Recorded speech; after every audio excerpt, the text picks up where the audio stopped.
I think it's your time. You may even have suggestions. And that field is feed them or even service them.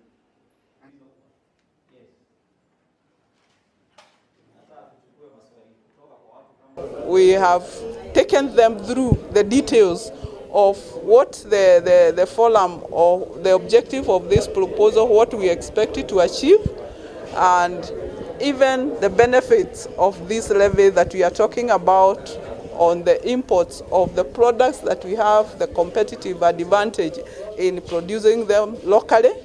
And this is also aligned to what is in our various policies. There is the national industrialization policy, there is the government economic agenda where manufacturing is very key, and even the Buy Kenya, Build Kenya initiative. And on top of that, we would want the sector to have more job creation. You know, that has been also a concern for the government. And also, this levy can also support the institutions that are also supporting the exports and the investment in the country, alongside other things, including increasing competitiveness of our industries.